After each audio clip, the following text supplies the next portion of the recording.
오늘의 주제는 죽음, 중간 상태, 그리고 영화. 영화는 우리가 좋아하는 그 무비 아니고요. 영광스럽게 변화한다 라고 할 때 영화입니다. 그리스도인의 삶 속에서 죽음의 의미는 무엇인가? 우리가 죽을 때 우리의 몸과 영혼에 어떤 일이 생기는가? 우리가 부활을 믿잖아요. 우리 부활을 맨날 사도신경 고백할 때 몸이 다시 사는 것과 얘기하잖아요. 영원히 사는 것을 믿습니다. 이렇게 얘기하는데 언제 부활하며 또한 부활한 몸은 어떻게 생겼을까? 그래서 오늘은 사실 되게 중요한 주제인데 매주가 다 중요한 주제이긴 하지만 죽음 이후에 대한 입장이에요. 죽음과 죽음을 어떻게 볼 것인가, 그리고 죽음 이후에 어떤 일들이 있는가에 대한 이야기인데, 사실 이런 것들은 세계관마다 다 달라요. 예를 들면 불교 세계관, 유교 세계관. 유교 세계관은 조상 귀신이 있다고 그러잖아요. 유교 세계관은 우리가 죽으면 귀신이 돼서 제사 때마다 이렇게 날라와서 제사밥을 먹어서 복을, 후손들에게 복을 내려줄 수 있는 존재가 된다라든가 그런 죽음 이후의 세계관이 있고, 어떤 불교의 세계관은 죽으면 윤회를 겪어서 내가 살아생전의 어떤 성실도, 어떤 선한 정도에 따라서 다시 인간으로 환생을 할지, 다시 태어날지, 아니면 메뚜기로 태어난다거나 전생의 원수면은 자식으로 태어난다고 그러더니 근데 묘하게 설득력 있는 얘기들을 그렇게 썰을 풀기 때문에 전생의 원수면 자식으로 태어난다고 비슷한 버전 여러 개 있었어요. 전생의 원수를 뭘로 태어난다고. 어쨌든 그런 윤회적인 죽음, 그러니까 불교적인 죽음에 대한 세계관, 각 종교마다 이렇게 있죠. 근데 첫 시간부터 우리가 얘기했지만 기독교 세계관은 다른 여타 종교, 여러 개 종교가 있는데 우리는 이런 스타일로 생각할래가 아니라 그 경전을 기록한 근거의 신뢰성 자체가 차별화된다고 계속 말씀을 드렸죠. 그래서 다른 세계관은 요새 무슨 게임 세계관, 게임도 다 세계관이 있잖아요. 그래갖고 무슨 대륙 몇 년 이러면서 몸을 떠나는데 용이 나타나서 이 나라가 어디, 그것도 세계관이잖아요. 일종의 그런 세계관을 얘기한단 말이에요. 근데 그거랑 무슨 차이야 이게. 사람들이 볼 때는 다 판타지예요. 이거나 그거나. 근데 전에도 성경의 사실성에 대해서 설명할 때 말씀드렸지만 신화와 역사의 차이점은 기록의 차이다. 그렇죠? 근데 우리는 성경의 역사적 증거로서 기록이 워낙 압도적이기 때문에 다른 종교에서 얘기하는 죽음에 대한 그림보다 성경에서 말하는 죽음의 의미, 그리고 죽음 이후에 어떤 현실이 펼쳐지는가를 우리는 성경에서 말하는 걸 기준으로 생각하고 그게 가장 신뢰도가 높다라는 거죠. 물론 그걸 안 믿는 사람은 인정하지 않겠지만, 근데 그건 마찬가지예요. 진나론도 그걸 믿으니까 그걸 주장하는 거죠. 그걸 증명되진 않아요. 자, 그럼 성경적인 죽음에 대한 입장들 보겠습니다. 죽음. 나를 믿는 자는 영원히 죽지 아니하리라. 이런 구절 읽은 적 있죠. 나를 믿는 자는 죽어도 살겠고 살아서 나를 믿는 자는 영원히 죽지 아니하리라. 근데 죽잖아요. 너무 간단하게 얘기해. 바울도 죽었잖아요. 그럼 이걸 우리가 어떻게 조화를 이룰 것인가? 그래서 어떤 이상한 좀비 영화에 이런 거를 국어를 좀비로 이걸 엮대. 그러니까 완전 서구 사람들의 상상력은 참 대단한 것 같아요. 그래서 죽지 아니할 것으로 다시 살자. 그 구절 있어요. 이따 나오겠지만. 그거를 막 읊조리면서 그 할아버지가 이 현상이었어. 막 이러면서 좀비 영화에 나오는 거야. 그거는 명백히 그런 흉측한 모습으로 다시 산다는 건 아니에요, 성경. 그건 진짜 픽션이고. 있어 보이게 그런 거를. 서구 문명, 그래도 기독교 문명이라서 이제 은근히 성경 이렇게 인용하면서 있어 보이게 하고 싶은 그런 욕심이 있나 봐. 그런 미디어는. 그리고 실제로 거기 우리나라 영화에도 그걸 자꾸 따라하잖아. 서구에서 하니까 우리나라 따라하는 게 그 뭐죠? 그 곡성. 거기 보면 성경 구절 나오죠? 악마가 있다는 것 자체가 스포일러인가? 악마가 얘기죠. 나는 보라, 나는 뼈가 있고 살이 있지 않느냐. 부활한 예수님에 대한 구절을 그 악마의 존재의 실제성에 그거를 막 적용해서 막 얘기하잖아요. 근데 그거는 잘못된 그림이죠. 잘못된 해석이고. 그리스도인도 죽어요. 여러분 잘 아시다시피. 그리스도인도 제가 장례 지금 며칠 전에 치르고 왔고요. 그리스도인에게서 죽음은 그럼 뭐냐, 의미가.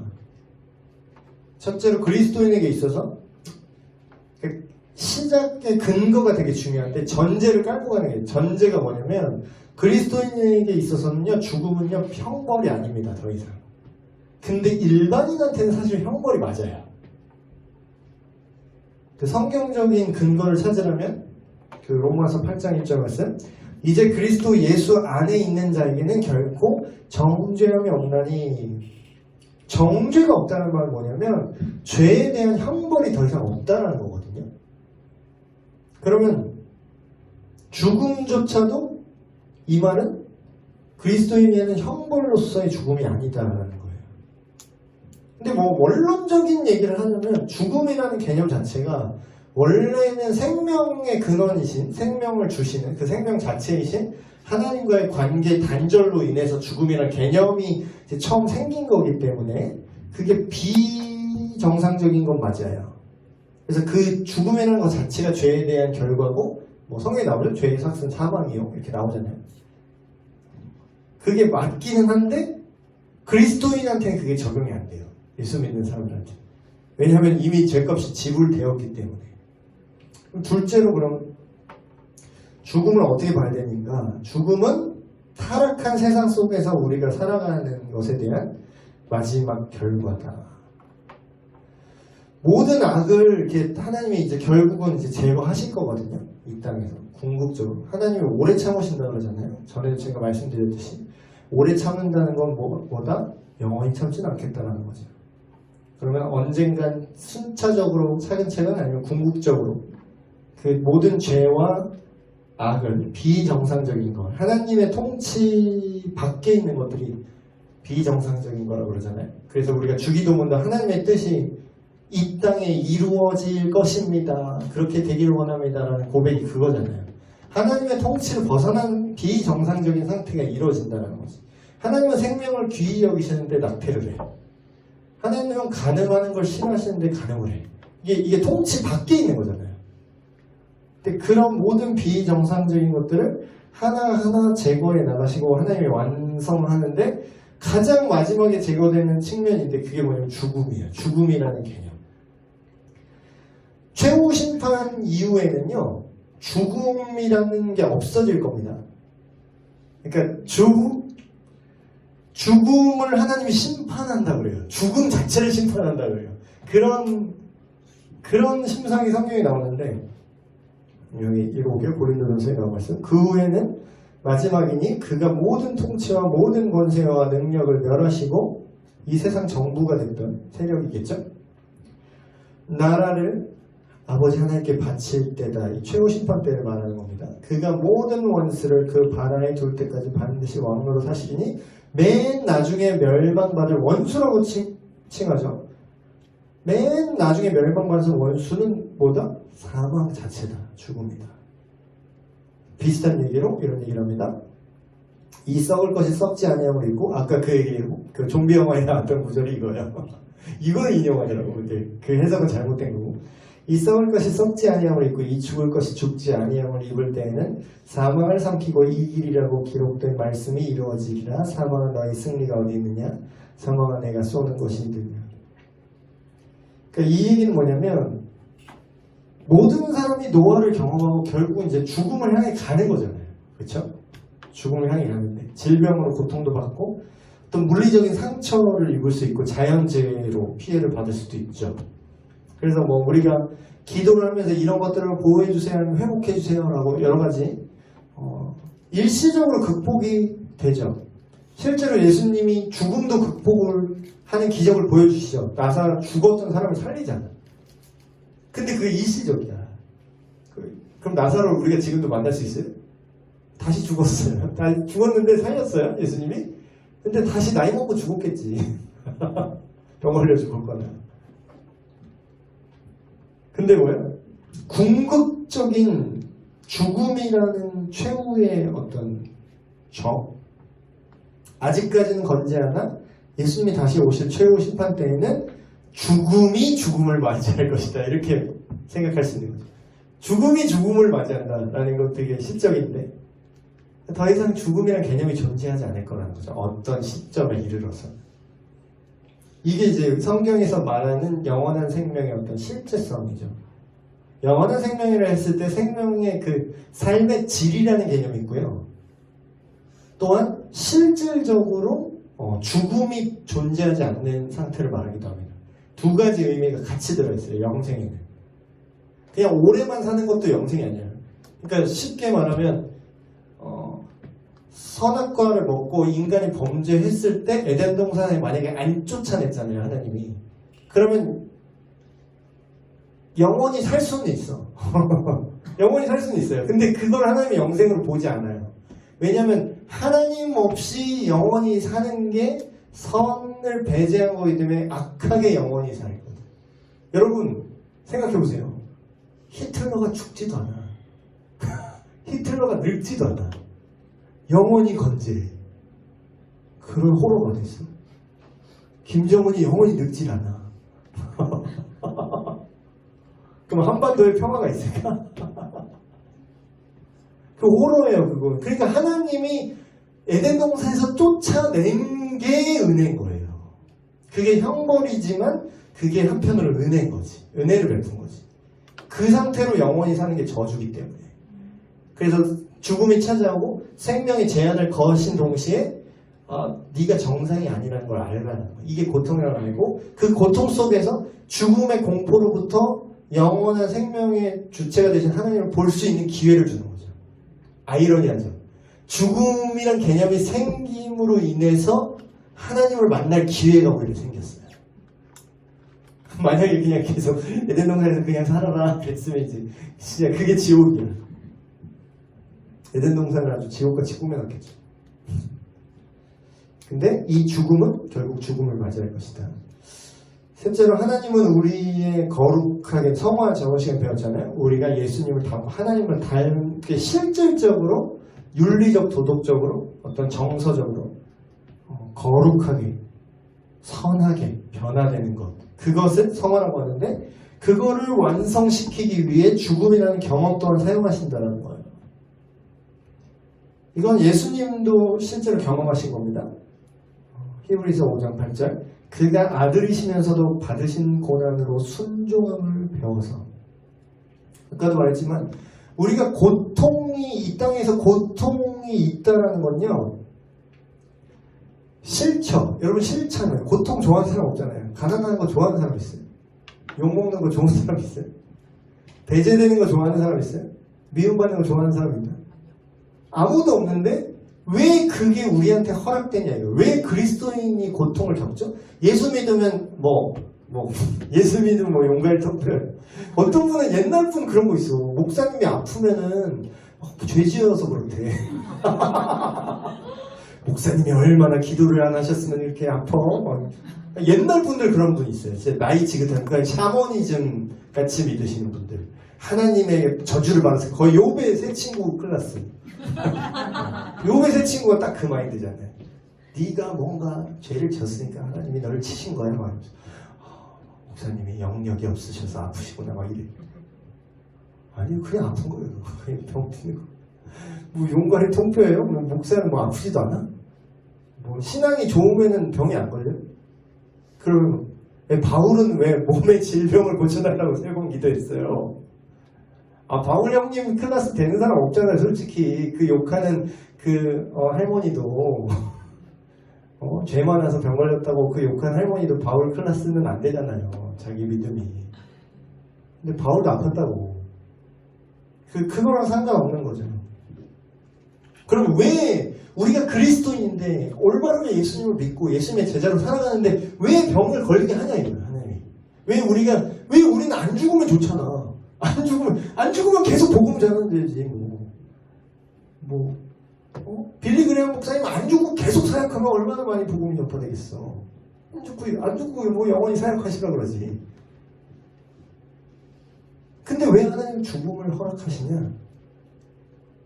죽음이 있다는 개념 자체가 이 땅이 완전하지 않고 영원한 하나님 나라가 있다는 걸 우리한테 계속 기억시켜줘요. 계속 그러니까 사인을 계속 주는 거야. 사인. 야, 이 땅은 영원한 곳이 아니야. 야, 정신 차려. 여기서 영원히 사는 곳이 아니야. 여기는 그냥 나그네 인생이야. 영원한 하나님 나라에서 영원한 본향이 있어. 성경에 계속 얘기하는 게 그거잖아요. 영원한 나라가 있다. 너의 고향은 이 땅이 아니라 하나님께서 다스리시는 하나님과 영원히 사는 거야. 근데 그거를 우리가 안 죽으면 알 수 있을까? 천국을 소망할 필요도 없지 않아요? 죽음의 존재는 우리에게 영원한 생명을 주시는 하나님을 바라보게 합니다. 되게 아이러니하죠. 아까 에덴 동산 얘기랑 마찬가지예요. 우리가 죽음을 경험함으로 인해서 우리 시한이 생명의 길이가 유한 어떤 한정된 시간이라는 걸 우리가 알 때에 반대로 영원한 하나님을 찾게 돼요. 그래서 그런 이 죽음이라는 것 자체가 뭐 정상적인 건 아니에요. 하나님 입장에서는. 되게 우리는 이게 정상인 줄 알잖아요. 누구나 죽어. 근데 사실 성경대로 보면 죽음이 정상이 아니에요. 비정상이 이게. 원래 없던 거니까.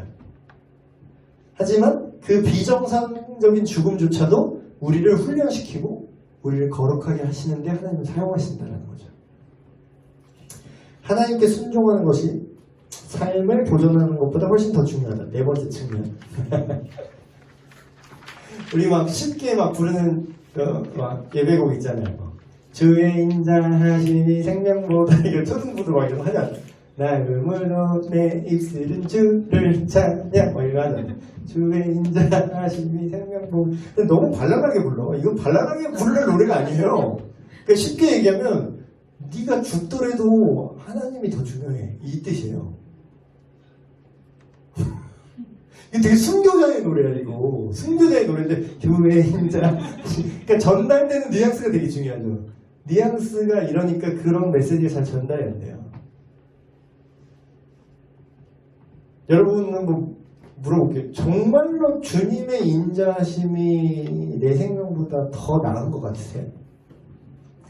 더 가치 있는 것 같으세요? 하나님이? 내 목숨보다? 예수님이 그런 얘기 하셨는데 사람이 온 천하를 얻고도 자기 목숨을 잃는다면 그게 무슨 가치가 있겠느냐. 근데 온 천하랑 목숨이랑 비교했을 때 온 천하보다 목숨이 높죠. 지금 가치가. 근데 이걸 그대로 갖고 와서 주님 전체도 아니야. 하나님 전체도 아니야. 하나님의 그 인자하심 그거 하나님이 자비를 베푸는 그 마음 그거보다도 이 목숨이 안 된다는 거예요. 실제로는. 근데 그건 성경적인 하나님 생각이고 우리 마음에 그러니까 이게 답이니까 넌 이렇게 해야 돼가 아니라 그게 정말로 우리 안에 사실로 생각이 되어지냐 말이죠. 근데 실제로 예수님을 정말로 믿었던 바울은 이런 고백을 합니다. 여러분이 어찌하여 울어 내 마음을 상하게. 예루살렘 마지막에 이제 갈 때 예루살렘을 가면은 죽는다고 그랬어요. 실제로 많은 선지자들이 와갖고 실제로 예루살렘을 가면 되게 생명이 위험했어요. 순교 100% 순교한다. 거기서 100% 너를 죽일 거야. 그러면서 지금으로 말하면 선교지를 지금 가려고 그러는데 다 말리는 거야. 교회 담임 목사님도 말리고 권사님도 말리고 다 말리는 거야. 거기 가면 지금 어딨던데 거기 가려고. 거기 가면 100% 죽는다고. 근데 뭐라 그래요? 나는 주 예수의 이름을 위하여 결박당할 뿐 아니라 예루살렘에서 죽을 것도 각오하였노라. 그러니까 이 본문 제가 들었을 때 하나님의 뜻 이제 고민할 때 이 본문으로 제가 설명을 많이 하거든요. 우리는 되게 착각해요. 기도하면서 막 그런 얘기 하잖아요. 상황이 열리면 하나님의 뜻을 알게요. 상황이 열리면 하나님의 뜻을 알겠습니다. 이 상황이 닫혔어. 상황의 문이 닫히니까 이게 하나님의 뜻이 아니구나. 언제는 우리가 상황이 열릴 때 정도 했습니까? 아니 뭐 상황 봐가면서 예배했어요? 상황 봐가면서 하면 우리 못해요. 그러니까 이 가치가 있었다라는 거죠. 정말로 내 생명보다 지금 죽음의 의미를 얘기하다 보니까 이게 삶을 반대로 얘기하잖아요. 그런데 본능적으로 사람들은 삶이 중요하다는 걸 알아요. 그런데 그리스도인 죽음을 대하는 방식에 있어서 죽음도 선택 가능한 옵션이 될 유일한 그런 상황이 그게 하나님의 어떠하심이랑 연결되는데 더 좁게 말할게요. 예수 그리스도의 복음을 전하는 주의 인자하심이 뭐예요? 주의 인자하심. 주님이 가장 자비를 베푸고 인자를 베푼 게 한마디로 얘기하면 뭡니까? 그냥 자기 죄 때문에 죽어 마땅한 인간에게 자기 아들 예수 그리스도를 내어주시고 대신 죽으시고 다시 사시고 모든 그를 믿는 자마다 구원을 얻게 하시는 게 그게 최고의 인자하심 아니에요? 더 이상 무슨 인자하심이 있어? 하나님의 인자하심. 그럼 주의 인자하심을 복음으로 치환해도 되겠죠? 주님의 인자하심은 복음 그 자체입니다. 그러면 복음을 전하는 거랑 내 생명이랑 부딪힐 때 뭐를 골라야 된다는 얘기예요? 복음을 고른다는 얘기지. 진짜로 그리스도인이라면. 여러분 염려하지 마세요. 여러분 선교지로 막 내쫓지는 않을 거예요. 가라 파키스탄으로 막 이러면서 가라 그냥 통 받는 대로 가라 이런 그건 자살과 사역은 달라요. 여러분 순교를 각오한 사역과 사역을 가장한 자살 행위는 다른 겁니다. 이것도 인터콥이라는 그 선교단체는 되게 극단적이야. 거긴 진짜 자살 특공대 같아. 그건 하나님의 뜻이 아니에요, 확실히. 너무 극단적이야. 그래서 위장으로 선교 잘 하고 있는데 막 갑자기 막 예수를 믿으셔 막 이래가지고 다 막 선교사 다 쫓아나게 만들고. 그러니까 그게 또 얘기가 샜는데. 근데 이거를 여러분이 뭐 선교 막 그런 최전방 개척 선교를 하는 게 아니잖아요. 그러니까 여러분 상황에서 좀 이해되게 이걸 적용시키면은 여러분 삶의 현상 유지가 여러분의 본질이 아니라는 거예요. 현상 유지요? 이거를 교회 뭐 공동체에 생각해 보면 그럴 수 있어요. 현상 유지하고 생존하는 게 목적이 아니다. 뭐가 본질이다? 예수 그리스도를 따르게 하는 게 목적이고 본질이라는 거예요. 이게 본질이면 죽을 수도 있어. 우린 죽음을 강요하는 것까지는 바라지도 않고요. 작은 손해. 내가 좀 힘들어, 이거 하면. 힘들죠. 교사하는데 안 힘든 게 어디 있어요. 힘들지. 대가를 지불해야 돼. 내 시간과 내 열정과 내 삶의 시간이라는 여러분의 생명을 일부 드리고 있습니다. 지금. 여러분 교사를 하시거나 새가족반을 하시는 거는 생명을 드리고 있는 거예요. 왜냐하면 생명이라는 건 결국 뭐예요? 여러분의 시간의 길이에요. 그 시간의 길이를 일주일에 몇 시간씩 빼서 계속 여기다 집어넣고 있잖아요, 여러분이. 그럼 생명을 드리는 거지.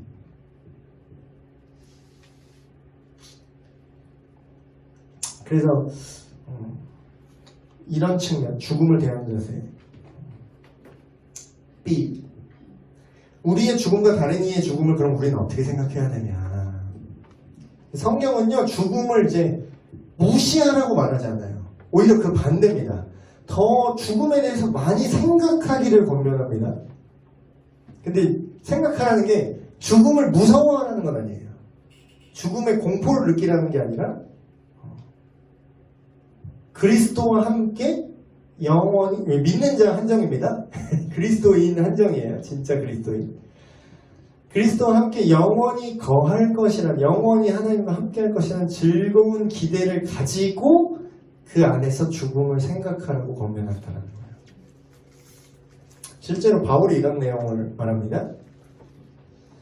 우리가 담대하여 원하는 바는 차라리 몸을 떠나 주와 함께 있는 거니까 죽어도 괜찮다는 거야 자기는. 죽으면 오히려 좋다 이거야. 하나님 나라에 간다 이거야. 근데 또 이것도 잘못 이해하시고 자살 기도하는 분들이 있어. 자살. 삶의 도피로서 막 자꾸 죽음을 바라는 분들이 있어. 하나님 너무 힘들어. 날 데려주세요. 자살 기도의 그 선조는 우리 엘리야 성님이 있습니다. 엘리야 성. 이세벨 내가 사역 성공했는데요. 내가 바알과 아세라 선지자 800명 내가 털었는데 근데 나 이세벨이 나 잡아 죽이냐고. 난 차라리 이세벨한테 죽기 전에 날 죽여주세요. 자살 기도 원조. 근데 그 기도를 응답하십니까? 그러니까 그거는 올바른 자세는 아니에요. 삶으로의 도피죠. 바울이 이렇게 합니다. 실제로 죽으면 이득이긴 해요. 믿는 사람이 하나님과 함께 편안하게 이 세상의 모든 걸 내려놓고 편하게 가니까. 하지만 이는 내가 내 안에서 사는 것이 그리스도니 죽는 것도 유익. 사나 죽어나 나는 유익하다 이거야. 그러나 만일 육신으로 사는 이것이 내 일의 열매이진데 말이 여러분 좀 쉽게 말하면 풀어서 말하면 이런 거예요. 나는 예수 그리스도 안에서 영원한 생명을 보장받았으니 죽어서 하나님과 함께하는 것이 좋으나 이 세상에서 육신을 가지고 하나님의 뜻이 이 땅에 이루어지도록 살아갈 책임이 나한테 있다 이 말입니다. 쉽게 얘기하면 그럼 다 자살하게 되고 그럼. 근데 그 사이비 종교가 그거잖아요. 죽어서 빨리 천국 가자 그러면서 그냥 다 단체 자살하고 막 이러잖아요. 은독 자살하고. 그러니까 성경은 그런 거를 지지하지 않아요. 실제로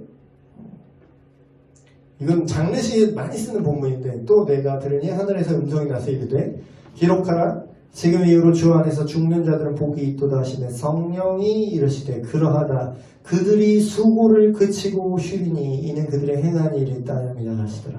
이 땅에서 예수님 안에서 살아가는 그 모든 삶의 경주를 다 마치고 이제 주님과 함께 쉴 거라는 거예요. 그러니까 죽음이 안 좋은 거다? 믿는 자에게? 아니요. 참된 안식으로 들어가는 쉼.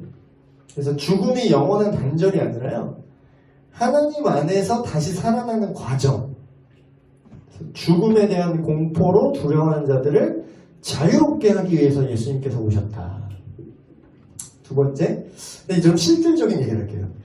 예수님을 믿는 친구들과 친척들이 얼마 전에도 또 떠나보냈죠, 아버님을. 집사님 아버님을 또 떠나보내셨는데. 그 우리 믿는 친구들과 친척들이 이제 돌아가셨을 때, 죽음을 맞이했을 때 우리는 어떤 자세와 생각을 가져야 됩니까? 어떤 분은 좀 이렇게 약간 믿음을 과시하려고 하는 건가? 그런 사람이 있어요. 막. 야, 너 왜 믿음 없이 왜 울어? 너 믿음 없이 왜 울어? 너네 아빠 천국 간 거 몰라?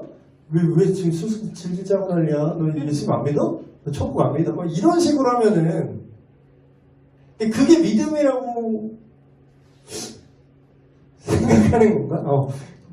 믿음을 자기는 이제 그게 진짜일 수도 있겠지만요. 그게 정상적인 거는 아니에요.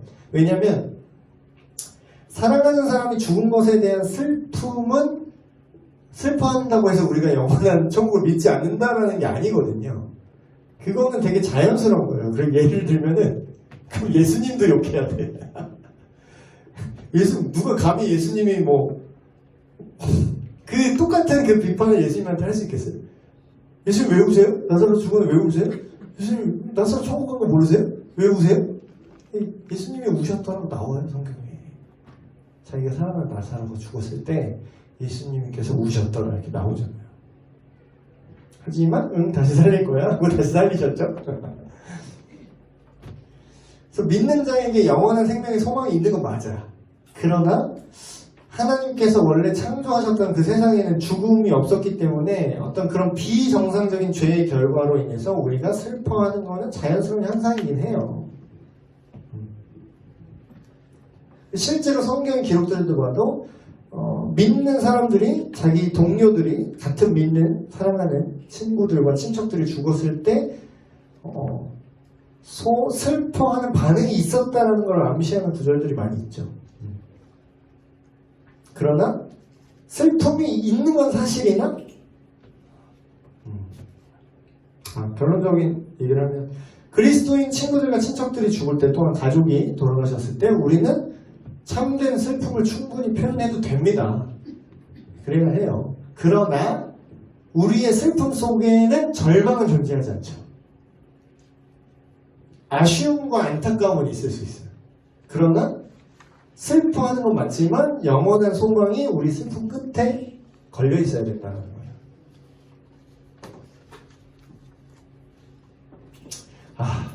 이게 제일 슬픈 건데 불신자의 죽음의 경우가 있어요. 이제 불신자의 이게 되게 답답한 건데 이거는 사실 소망이 없는 슬픈 감정일 수밖에 없어요. 왜냐면은 이게 얼마나 안 좋은 거라는 거를 이제 바울도 이제 얘기하는 게 내가 그리스도 안에서 참말하고 거짓말을 아니하노라 나에게 큰 근심이 있는 것 같이 마음에 그치지 않는 고통이 있대요. 그 이유가 뭐냐? 내 양심이 성령 안에서 나와 더불어 증언하니 나의 형제 곧 골육의 친척을 위하여 내 자신이 저주를 받아 그리스도에게서 끊어질지라도 원하는 바다. 뭘 원한다는 거예요? 그들이 구원받기를 원한다는 거예요. 그들이 예수를 믿기를. 근데 성경은 그 기한을 언제까지 한정하냐면 살아있을 때로 한정합니다. 그래서 비신자의 죽음 근데 이제 또 이렇게 얘기하면 되게 지혜가 없는 거지. 예를 들면은 제가 목사잖아요. 제가 장례를 수없이 가잖아요. 그러면 거기에 다 믿는 사람 장례만 있을까요? 본인은 믿는데 안 믿는 가족이 돌아가신 장례가 있을 수 있잖아요. 갔어. 제가 가서 집례를 하러 갔어. 갔는데 제가 장례 예식 설교를 하는데 이렇게 말해요.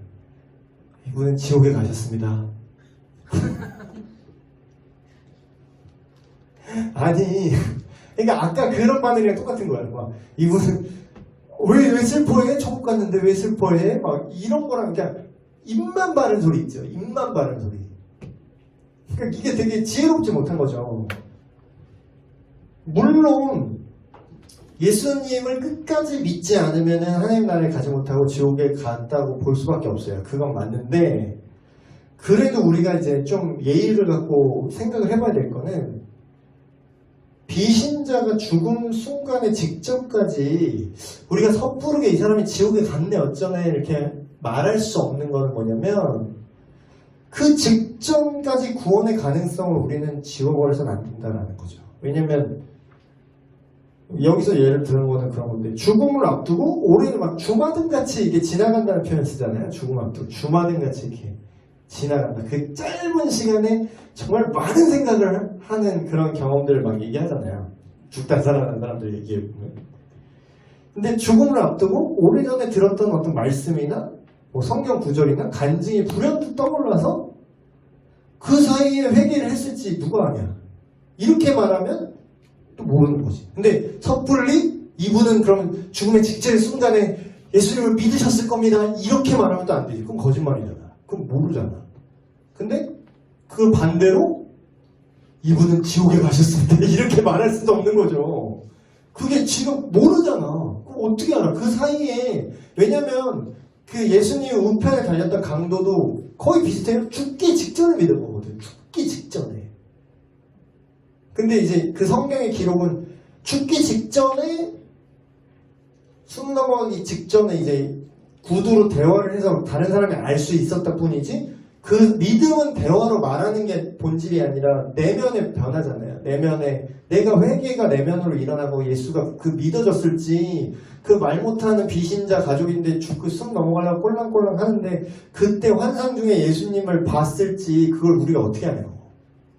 그래서 이런 얘기하면 또 이제 교리적으로 이제 정확하게 하는 거 좋아하시는 분들은 막 저 무슨 만인 구원설한다고 또 이렇게 욕할 수도 있어요. 근데 제가 제 말을 잘 들으세요. 제가 그 사람이 구원받았다고 말하는 게 아니잖아요. 구원받았을지도 모른다고 말하는 거지. 그럼 반대로 지옥에 갔다고 확증할 필요는 없잖아요. 굳이 유가족들한테 가서 유가족 가슴에 이렇게 못을 박아야 되나? 일부러 확실하지도 않아. 확실한 것도 아니야 심지어는. 근데 정황상 살아있을 때는 예수님을 안 믿으셨긴 해.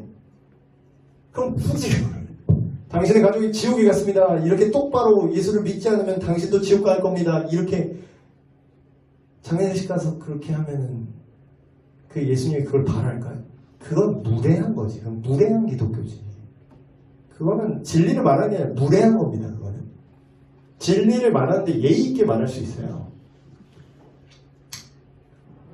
그래서 또 이 얘기 듣고 또 몰라 막 그러면서 죽기 직전에 믿을지도 모르니까 대충 복음 전하지 말자 이런 합리화를 쓰면 안 됩니다. 실제로 그러니까 꼭 그렇게 막차를 타야겠냐고. 그러니까 그럴지도 모른다는 거지. 사실은 되게 위험한 상태잖아요. 이거는 그러니까 구원받았을지도 몰라라고 우리가 좋게 생각하려고 해석왕정이지, 사실 반대로 말하면 동일한 확률로 지옥 갔을지도 모르는 이 모호함 속에 굳이 절벽 끝에 가서 이렇게 걸으셔야 돼요? 굳이 절벽, 죽지 않을지도 모르잖아. 죽지 않을지도 모르잖아. 확실하게 죽는 건 아니잖아 하면서 절벽 끝에서 일해야 돼? 이게 죽기 직전에 믿겠다고 하고 죽기 직전에 복음 나누려고 하는 게 이런 상황이에요. 그러니까 어쩔 수 없이 이 상황까지 간 사람한테는 최후의 수단으로 복음을 전할 수는 있지. 근데 이 상황이 오기까지 방치한다? 나라고 그렇게 안 해요. 내 자식이고 내 가족이라면 그렇게 안 하지. 더 여유 있게 멀리 가기 전에 복음을 전해서 그냥 나만 사는 게 아니라 한 살이라도 어릴 때 예수님을 만나서 정말 하나님 나라를 위해서 귀하게 기여를 하고 하나님과의 아름다운 추억들을 쌓고 하나님 나라 가는 게 얼마나 귀해요. 그래서 막 연세 있으신 분이 막 부러워하잖아요. 막 청년들 이렇게 막 믿음 있는 청년 보면, 야, 넌 이렇게 젊은 나이부터 힘 있을 때 예수님을 알아서 이렇게 열심히 귀하게 영향력도 끼치고 잘하는구나. 막 이런. 청대 그리스도인 주 모시 딸 모시네요. 네, 잠깐 쉬었다 하겠습니다. 신의 얘기보다.